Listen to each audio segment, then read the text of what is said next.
لیکن کشمالہ کی ایک ہی ضد تھی کہ وہ واپس نہیں جائے گی۔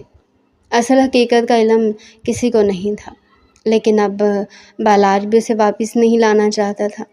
در حقیقت کشمالہ نام کی صورت سے اس کا دل بھر گیا تھا، اور جب اس نے نور بانو کو دیکھا، ایسا حسن، ایسی خوبصورتی کہ لاکھ چھپانے سے بھی نہ چھپے۔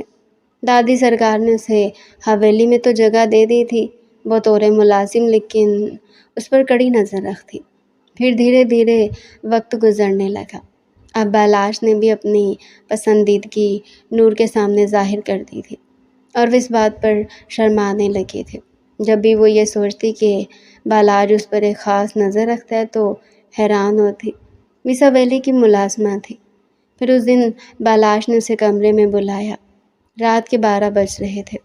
اسے بیوی کی ضرورت شدتوں سے محسوس ہونے لگی تھی، لیکن یہ بات کوئی سمجھتا ہی نہیں تھا۔ اس نے نور بانو کا ہاتھ پکڑا تو وہ تھر تھر کانپنے لگی۔ سائیں، یہ سب ٹھیک نہیں، میں ملازمہ ہوں آپ کی، اور آپ میرے لیے ایک نامحرم ہے۔ نور بانو، میں تو تم سے ایک رشتہ بنانا چاہتا ہوں۔ میرا رشتہ بن چکا ہے محبت کا۔ میں تمہیں بہت چاہنے لگا ہوں، لیکن ہمارا کوئی مضبوط رشتہ نہیں۔ یہ رشتہ ایسا نہیں جس سے کوئی نام دیا جا سکے۔ میں تم سے نکاح کر لوں گا تو تم میری خواہش، میری ضرورت پوری کر دو گی۔ مجھے تمہاری بہت طلب ہونے لگی ہے۔ مرد کے بہکانے سے وہ کم عمر لڑکی نہ بہکتی، ایسا ہو ہی نہیں سکتا تھا۔ نور بانو نے ہاں کہہ دی تھی۔ پھر ایک دن جب دادی سرکار اپنی بڑی بیٹی سے ملنے اس کے گاؤں گئی ہوئی تھی، حویلی میں کوئی بھی نہیں تھا، تب بالاج نے چپکے سے نور بانو کو اپنی گاڑی میں بٹھایا اور اسے شہر لے کر آ گیا تھا۔ شہر کی مسجد میں اس نے نور بانو سے نکاح کیا۔ وہ دونوں بہت ہی خوش لگ رہے تھے، جبکہ نور کی ہتھیلیوں میں پسینے آ رہے تھے۔ اسے یقین نہیں آ رہا تھا، آج محبت کی تکمیل ہو گئی تھی۔ اب تو مجھے جائز حق مل گیا ہے، اب تو انکار نہیں کرو گی نا؟ نور بانو نے دونوں ہاتھوں میں چہرہ چھپا لیا تھا۔ وہ شرما گئی تھی۔ پھر جب بھی بالاج کو اس کی طلب ہوتی، وہ کسی نہ کسی بہانے سے اسے اپنے کمرے میں بلا لیتا۔ ابھی ان کے نکاح کو 2 مہینے ہوئے تھے، لیکن نور کو ایسا محسوس ہوا جیسے اس کا بالاج کے کمرے میں جانا رنگ دکھانے لگا ہے، کیونکہ اس کی طبیعت اب خراب رہنے لگی تھی۔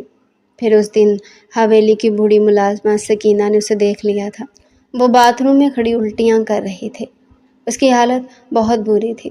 اے لڑکی، کیا ہو گیا تجھے؟ کئی دنوں سے دیکھ رہی ہوں کہ تیری طبیعت ٹھیک نہیں۔ وہ شک بھری نظروں سے نور بانو کے وجود کو اپنی نگاہوں سے تول رہی تھی۔ نہیں اماں سکینہ، ایسی تو کوئی بات نہیں۔ نور کی آنکھوں میں خوف تھا۔ اچھا ادھر آ، تجھے دیکھوں، پیٹ دکھا اپنا، کہیں تیری ناف تو نہیں ڈل گئی۔ برسوں پہلے وہ کدائی بھی رہ چکی تھی، آنکھوں سے ہی عورتوں کو جانچ لیتی تھی، اس لیے اسے نور بانو پر شک ہو چلا تھا۔ ارے نہیں اماں، بس پیٹ میں درد تھا، میں نے گولی کھا لی ہے، تھوڑی ہی دیر میں ٹھیک ہو جائے گا۔ کہتے ہی وہ اپنے کوارٹر سے باہر آ گئی تھی۔ اس کا دل دھک دھک کر رہا تھا۔ حالات اب ہاتھوں سے باہر ہوتے جا رہے تھے۔ مجھے سائیں سے بات کرنی پڑے گی، ورنہ میری زندگی مشکل ہو جائے گی۔ نور بانو برتن دھوتے دھوتے سوچ رہی تھی۔ پھر اس رات بالاج کی شدتیں عروج پر تھی۔ رات کا 1 بج گیا۔ وہ ابھی تک نور کا انتظار کر رہا تھا۔ تھوڑی ہی دیر بعد آہستگی سے دروازہ کھولا تھا۔ جب تک پوری حویلی اندھیرے میں نہ ڈوب جاتی، نور بانو اس کے کمرے میں آتے ہی نہیں تھے۔ ابھی بھی وہ کچھ گھبرائی ہوئی اس کے کمرے میں داخل ہوئی۔ کہاں رہ گئی تھی میری جان؟ جانتی ہوں نا کتنی شدت سے تمہارا انتظار کر رہا تھا۔ بالاش نے ایک دم ہی اسے اپنی باہوں کے گھیرے میں لے لیا تھا۔ نور دھیمے سے مسکرا تھی، لیکن آج اس کی مسکراہٹ میں کرب تھا۔ وہ اچھی طرح جان گئی تھی کہ اس کی طبیعت میں تبدیلی کیوں آ رہی ہے۔ اس نے ایک ٹیسٹ کیا تھا جس سے پتہ چل گیا تھا کہ وہ حاملہ ہو گئی ہے۔ ان قربتوں کا کچھ تو نتیجہ نکلنا تھا۔ پھر بالاج اس پر اپنی شدتیں لٹانے لگا، اور وہ خاموش لیٹی رہی۔ کافی دیر بعد بالاج نے اسے اپنی باہوں سے آزاد کیا تھا، لیکن وہ آج ایک بات کرنے آئی تھی۔ سائیں، آپ سے آج ایک بات کرنی ہے۔ آپ اس نکاح کا اعلان کب کریں گے؟ کیونکہ اماں سکینہ کو مجھ پر شک ہو گیا ہے۔ وہ مجھے عجیب سی نظروں سے دیکھتی ہیں۔ یہ سن کر بلاش خان زیادہ ہنس دیا تھا۔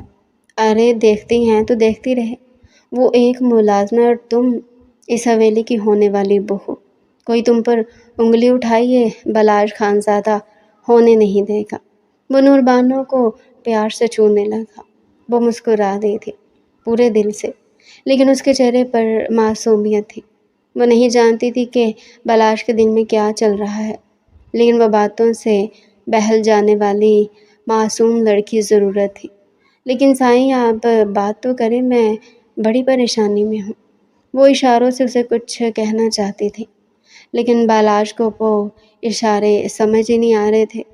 تبھی وہ اسے سمجھاتے ہوئے کہنے لگا، ابھی اگر اعلان کیا تو سب کو پتہ چل گیا کہ میں نے تم سے نکاح کر لیا تو میری جان مشکل میں ہو جائے گی۔ کشمالہ کے بھائی مجھے جان سے مار دیں گے، کیونکہ ابھی میں نے اسے طلاق نہیں دی ہے۔ جیسے ہی طلاق کے پیپرز آ جائیں گے میری جان اسے ہمیشہ کے لیے چھوٹ جائے گی، اور میں باقاعدہ اس نکاح کا اعلان کر دوں گا۔ بس چند دن اور دے دو میری جان۔ بلاش نے اسے پھر کسی نہ کسی طرح بہلا لیا تھا۔ نور خاموش ہو گئی۔ پھر اگلے کئی دن تک خاموشی میں عجیب سی وحشت محسوس ہوتی رہی، کیونکہ نور اب بہت گھبرانے لگی تھی۔ اکثر ہی ملازم عورتیں اسے شک بھری نظروں سے دیکھنے لگی تھیں۔ وہ سب سے چھپ چھپ کر کھانا کھاتی، لیکن تھوڑی ہی دیر بعد اسے الٹی ہو جاتی تھی۔ آخر کار اماں سکینہ نے اس کا راز پکڑ لیا تھا۔ تبھی تو وہ دادی سرکار کے سامنے کھڑی اسے نور کی حقیقت بتا رہی تھی۔ اس لڑکی کی حرکتیں ٹھیک نہیں، مجھے اس پر شک ہو گیا ہے سرکار، وہ کوئی گناہ لے کر اپنے وجود میں گھوم رہی ہے۔ اتنے ملازم اس حویلی میں، نہ جانے کس کے ساتھ یہ گند پال لیا ہے اس نے۔ یہ لڑکی ٹھیک نہیں، آپ کو اور آپ کی حویلی کو بدنام کر دے گی۔ میں تو پہلے اس لڑکی کو حویلی میں نہیں رکھنا چاہتی تھی، بلاش نے اسے اس حویلی میں جگہ دی، میں اس کا برا حشر کر دوں گی اگر ایسی کوئی بات ہوئی تو۔ دادی سرکار کا غصہ آسمانوں کو چھو رہا تھا۔ رشید چچا وہ چھوٹے سائیں نظر نہیں آ رہے؟ کافی دنوں سے نور بانو نے پریشانی سے رشید منشی سے پوچھا تھا۔ آج ایک ہفتہ ہو گیا تھا، لیکن بالاج اسے کہیں دکھائی نہ دے رہا تھا۔ اس کے حمل کو چوتھا مہینہ لگ چکا تھا اور اب تو پیٹ بھی ہلکا ہلکا ظاہر ہونے لگا تھا۔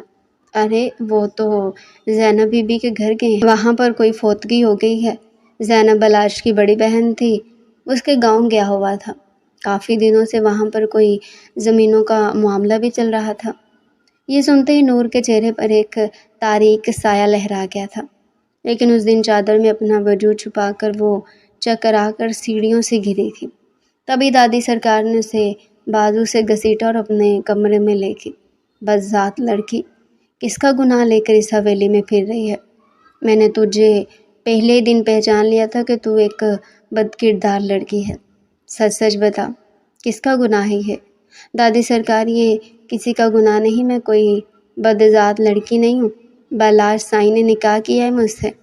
یہ سنتے ہی دادی سرکار کی آنکھیں حیرت سے پھٹ پڑی تھی۔ شکر تھا کہ کمرے میں کوئی ملازمہ عورت نہیں تھی۔ ایک دم ہی انہوں نے نور کا منہ دبوچ لیا تھا۔ منحوس لڑکی، بے شرم، بے حیا، تیری اتنی جرأت کہ تو میرے بلاش کا نام لے؟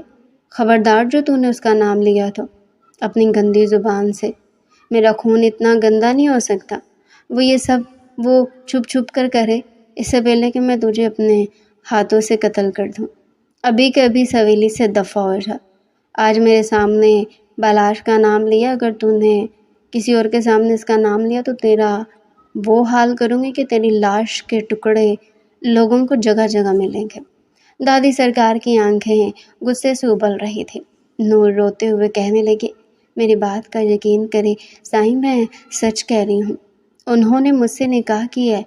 لیکن دادی سرکار نے چند پیسے اس کی ہتھیلی میں تھمائے اور گراتے ہوئے کہنے لگی، نکل جا ابھی اسی وقت حویلی سے، ورنہ تیرا انجام اچھا نہیں ہوگا، اور پلٹ کر کبھی مت دیکھنا، اس گاؤں سے بہت دور چلی جانا۔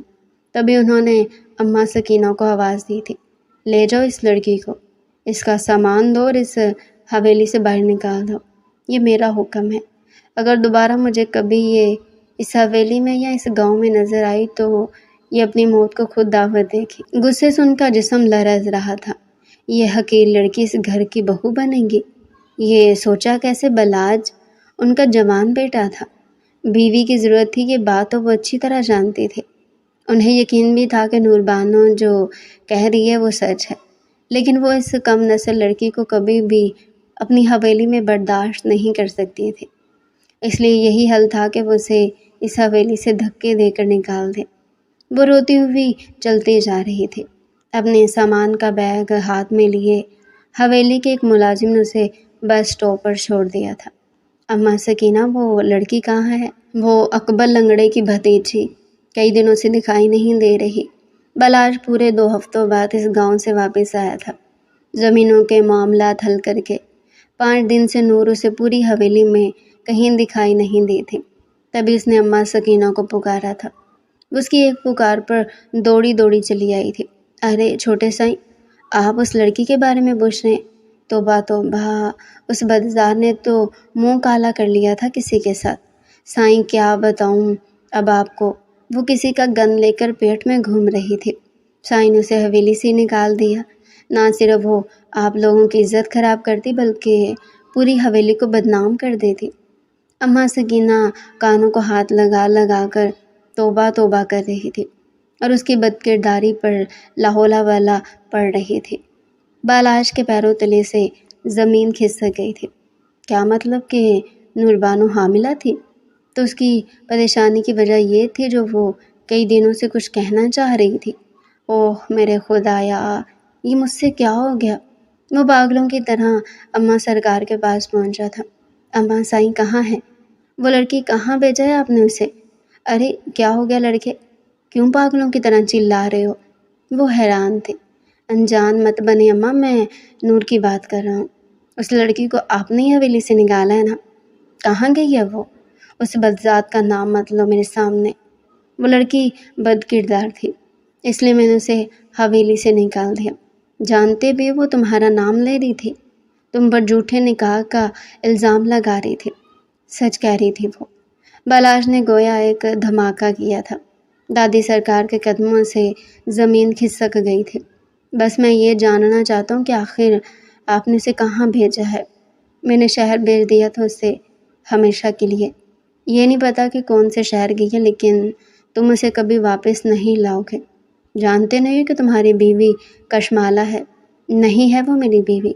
2 سال پہلے میں اسے طلاق دے چکا ہوں، بس کاغذات بنوانے باقی تھے، وہ بھی بنوا لیے ہیں۔ میں ڈھونڈنے جا رہا ہوں نور بانو کو۔ وہ ایک فیصلہ کر کے نکلا تھا۔ پھر شہر کی سڑکوں کی خاک چھانتے چھانتے اس نے دن رات ایک کر دیے تھے۔ بالآخر وہ اسے عورتوں کی ایک پناہ گاہ میں مل گئی تھی۔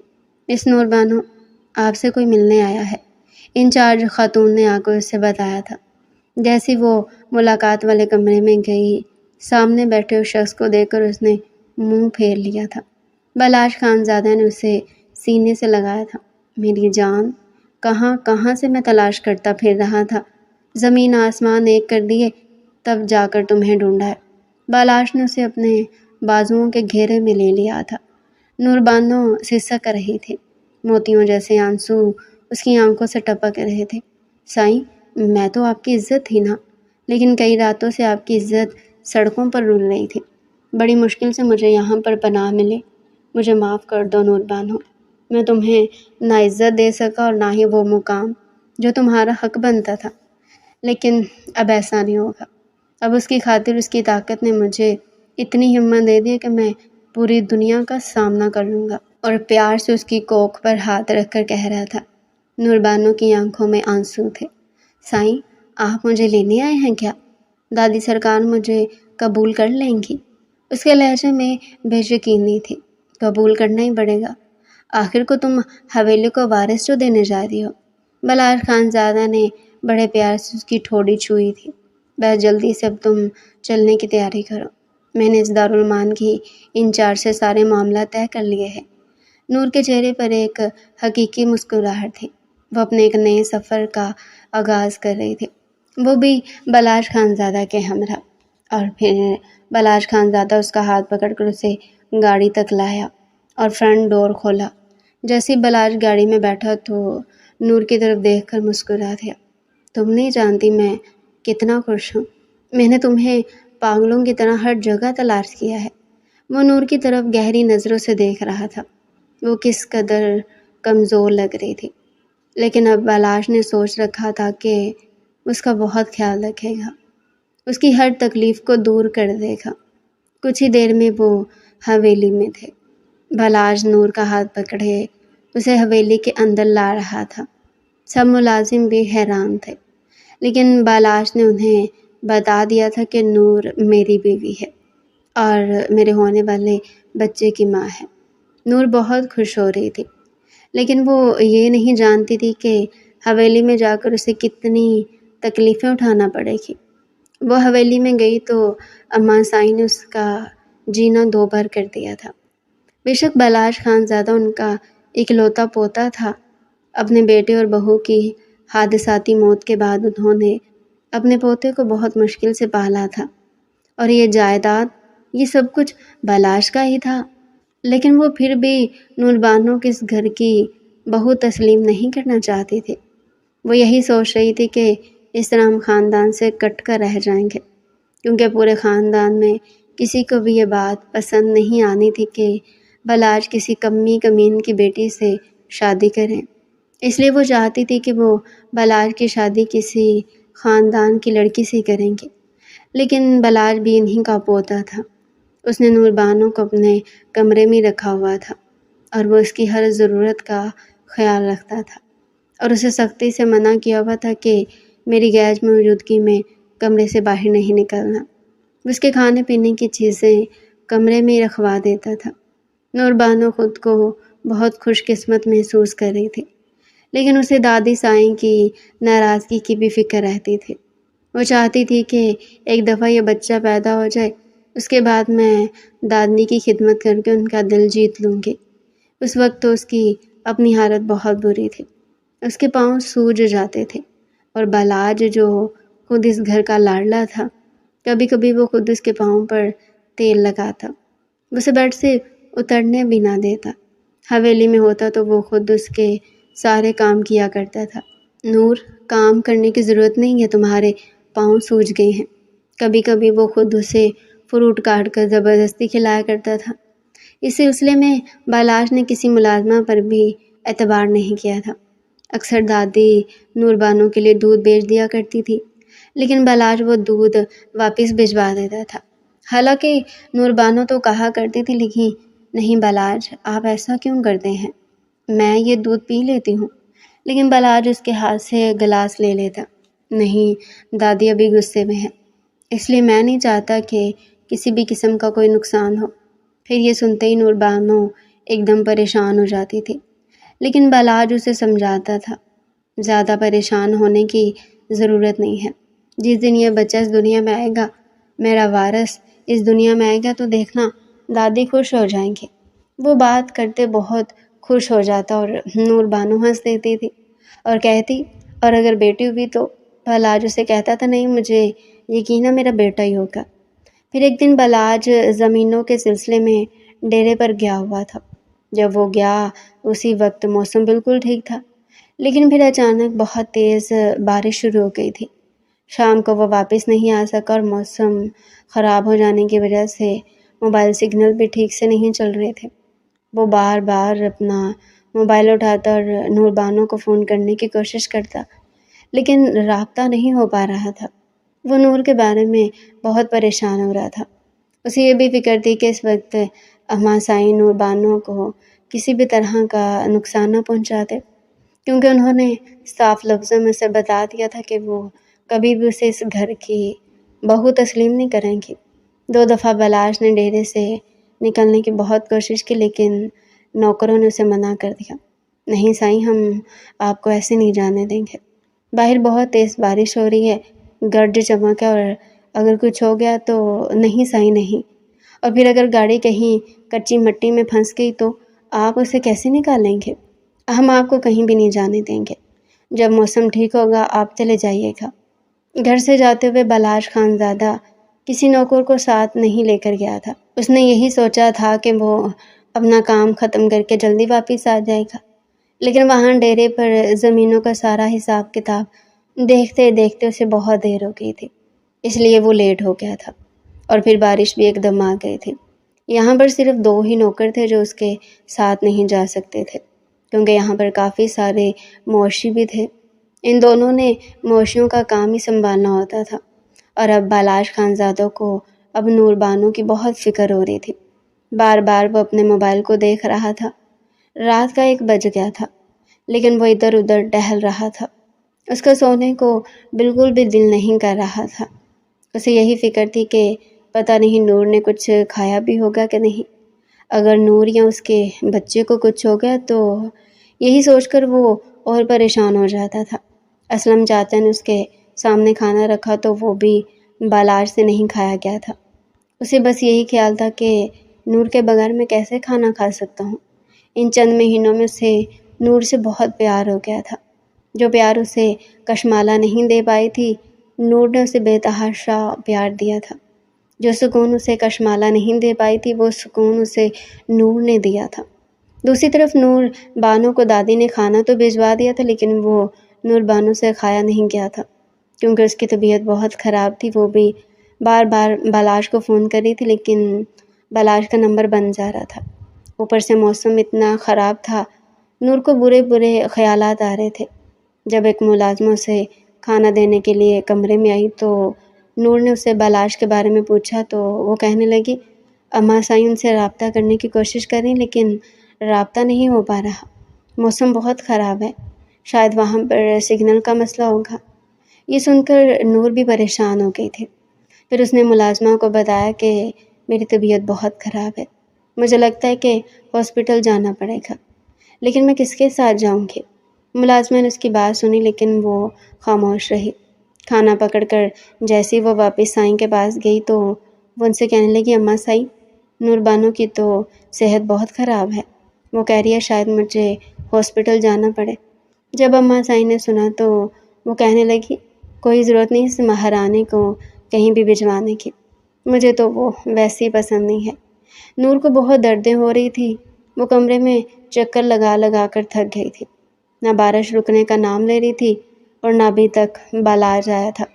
جب نور کو زیادہ تکلیف ہونے لگی تو وہ اماں سائیں کے پاس آئی اور ان سے کہنے لگی، دادی سائیں، مجھ سے اب یہ درد نہیں برداشت ہو رہا۔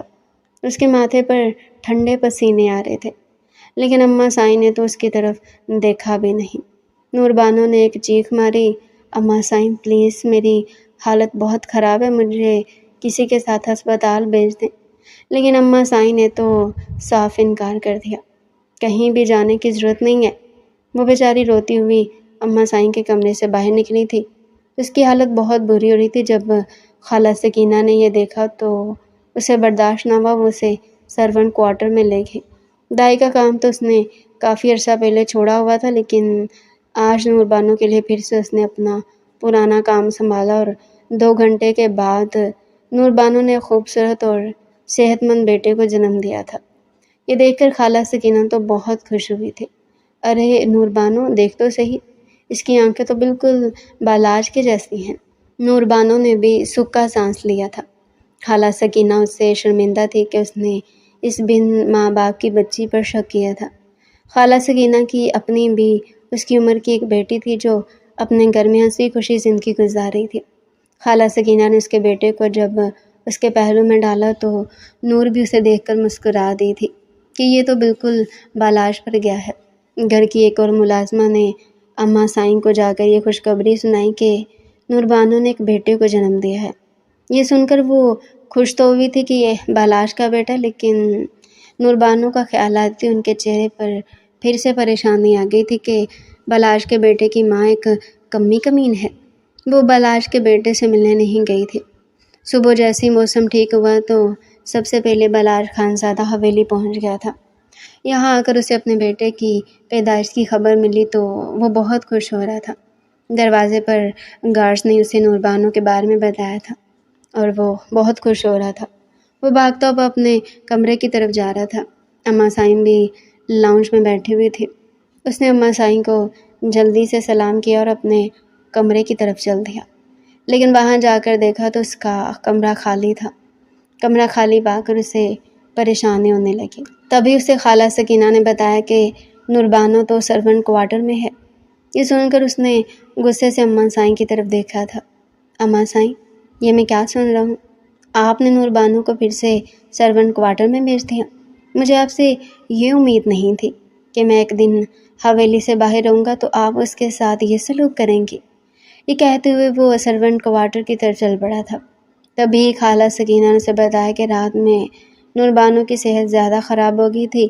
اماں سائیں نے اسپتال لے جانے سے انکار کر دیا تھا، تو میں اسے اپنے کوارٹر میں لے آئی تھی۔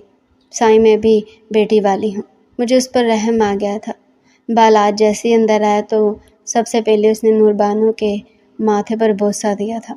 میں بہت خوش ہوں نوربانو، تم نے مجھے وارث پیدا کر کے دیا ہے، تم نے مجھے بیٹا پیدا کر کے دیا ہے۔ وہ اپنے بیٹے کو گود میں لیے اسے پیار کر رہا تھا۔ پھر کچھ ہی دیر میں اس نے ایک فیصلہ کیا اور پھر حویلی کے ایک ملازمہ کو اپنا اور نوربانو کا ضروری سامان پیک کرنے کو کہا۔ جیسے ملازمہ سامان اٹھائے سیڑھیوں سے نیچے اتری تو اماں دیکھ کر حیران رہ گئی۔ یہ کیا ہے؟ تبھی وہ کہنے لگی کہ مجھے سائیں بالاج نے یہ سامان پیک کرنے کے لیے کہا تھا۔ اماں سائیں تو پریشان ہو گئے تھے، ان کا بالاج کے علاوہ کوئی تھا ہی کون۔ اتنے میں بالاج اندر آیا اور کہنے لگا یہ سامان گاڑی میں رکھوا دو اور نور بی بی کو بھی گاڑی میں بیٹھاؤ۔ اماں سائیں اسے پوچھنے لگی تم کہاں جا رہے ہو؟ وہ کہنے لگا میں شہر والے گھر جا رہا ہوں اور اب میں اور نوربانو وہاں پر ہی رہیں گے۔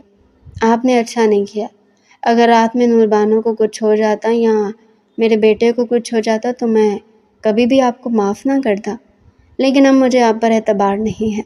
اماں سائیں نے تو رونا شروع کر دیا۔ تمہیں اپنی دادی پر اعتبار نہیں ہے جس نے تمہیں اتنے پیار سے پالا ہے؟ تم نہیں جانتے راتوں کو کس طرح جاگ جاگ کر میں نے تمہیں پالا ہے؟ وہ کہنے لگا اچھی طرح سے جانتا ہوں، میں نے بھی آپ کی ہر خوشی کا خیال رکھا۔ آپ کے کہنے پر میں نے کشمالہ سے شادی کی، حالانکہ آپ اچھی طرح سے جانتی تھی کہ مجھے وہ پسند نہیں تھی، لیکن آپ کی ضد میں نے اس سے شادی کی۔ میں نے ہر حال میں اس کے ساتھ سمجھوتا کیا، اس کے ساتھ رہنے کی کوشش کی، لیکن اس کے نخرے کبھی ختم ہی نہیں ہوتے تھے۔ تبھی اس نے وہاں کھڑی ملازمہ کو وہاں سے جانے کا اشارہ کیا اور اماں سائیں سے کہنے لگا اماں سائیں، میں نے آج تک آپ سے ایک بات چھپا رکھی ہے۔ کشمالہ کسی اور کو پسند کرتی تھی، اس لیے اس نے کبھی بھی مجھے اپنے قریب آنے کی اجازت نہیں دی تھی۔ ایک لڑکی ذات ہوتے ہوئے میں اسے کہیں بھی بدنام نہیں کرنا چاہتا تھا، اس لیے میں نے یہی فیصلہ کیا تھا کہ میں اس خاندانی رسم کو توڑ دوں گا تاکہ وہ ساری عمر میرے لیے نہ بیٹھی رہے، اور پھر میں نے ایسا ہی کیا تھا۔ میں نے ایک دن اسے غصے میں آ کر طلاق بھی دے دی تھی۔ اس رات میں واپس آیا تو وہ اس لڑکے کے ساتھ فون پر بات کر رہی تھی۔ میری غیرت کو یہ بات گوارا نہ تھی کہ میری بیوی کسی اور کے ساتھ بات کرے۔ بے شک وہ میری پسند نہیں تھی، لیکن تھی تو میری عزت اور میری بیوی۔ جب میں نے اسے کسی غیر مرد کے ساتھ ویڈیو کال پر بات کرتے دیکھا تو میں نے اسے اسی وقت طلاق دے دی تھی، لیکن پھر سب کے کہنے پر میں نے کاغذی کارروائی نہیں کی، اس لیے کہ ہمارے خاندان میں طلاق کا رواج نہیں ہے، لیکن کچھ ہی دن پہلے میں یہ کام بھی کر چکا ہوں۔ اب آگے وہ اپنی زندگی کس طرح گزارے گی یہ اس کی مرضی ہے۔ ہر بات کا الزام صرف مرد پر ہی کیوں آتا ہے؟ اتنا کچھ ہوتے ہوئے بھی میں اسے بدنام نہیں کرنا چاہتا تھا۔ اور نوربانو تو میری پسند تھی، یہ تو پہلے ہی دن مجھے اچھی لگ گئی تھی۔ آپ کا پوتا اتنا بھی برا نہیں ہے۔ کالج اور یونیورسٹیوں میں لڑکیوں کے ساتھ پڑھتے ہوئے میں نے کبھی کسی لڑکی کے ساتھ دوستی تک نہیں کی، لیکن نوربانو ہی وہ واحد لڑکی ہے جسے دیکھ کر میرے دل کی دھڑکنیں تیز ہو گئی تھی۔ اور اماں سائیں یہ سب سن کر ہکا بکا رہ گئی تھی۔ انہیں کشمالہ پر اس بات کی امید نہیں تھی۔ وہ تو اکثر اماں سائیں کو یہی کہتی تھی کہ بالاش مجھے پسند نہیں کرتے۔ 2 سال اس کے ساتھ رہتے ہوئے اولاد نہ ہونا یہی وجہ تھی کہ وہ اپنے شوہر کو اپنے پاس نہیں آنے دے رہی تھی۔ اور اماں سائیں بالاج سے کس قدر شرمندہ ہو رہی تھی کہ ان کی پسند نے بالاج کو ذرا خوشی نہ دی، اور آج اگر وہ خوشیاں حاصل کرنا چاہتا ہے نور کے ساتھ تو اماں سائیں اسے وہ خوشیاں نہیں دینا چاہتی تھی۔ یہ سوچتے ان کی آنکھوں سے آنسو روانی سے جاری تھے۔ بالاج گاڑی میں بیٹھ چکا تھا، ابھی وہ گاڑی سٹارٹ کرنے والا تھا کہ اماں بھاگتی ہوئی اس کے پاس آئی اور کہنے لگی، نہیں بالاج، مجھے اکیلا چھوڑ کر مت جاؤ، میرا تمہارے علاوہ کوئی بھی نہیں ہے۔ وہ کہنے لگا، نہیں یہ نہیں ہو سکتا، میں فیصلہ کر چکا ہوں۔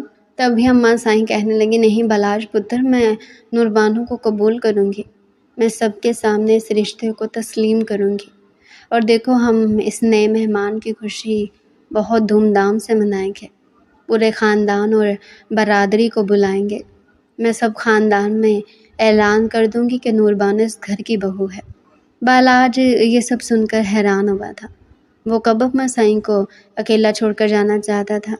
بچپن سے لے کر اب تک اماں سائیں نے تو اسے سنبھالا تھا، ماں باپ کے چلے جانے کے بعد یہی تو بالاج کے لیے سب کچھ تھی۔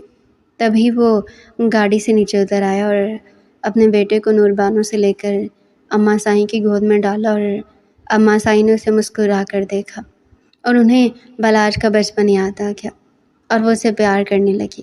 بالاج پتر، یہ تو ہو بہو تیری کاپی ہے۔ پھر انہوں نے آگے بڑھ کر نور بانو کو پیار کیا اور کہنے لگی، نور بانو، تم نے میرے پتر کو بہت بڑی خوشی دی ہے، اب تو اس گھر کی بہو ہے۔ نور بانو بھی خوش تھی کہ اماں سائیں نے اسے قبول کر لیا تھا۔ ڈیئر ریڈر، یہ تھا آج کا انٹرسٹنگ ناول۔ مزید ایسے انٹرسٹنگ ناول چینل پر ڈیلی سننے کے لیے چینل کو سبسکرائب کریں، ویڈیو کو لائک کریں اور کمنٹ سیکشن میں اپنی رائے لازمی دیں۔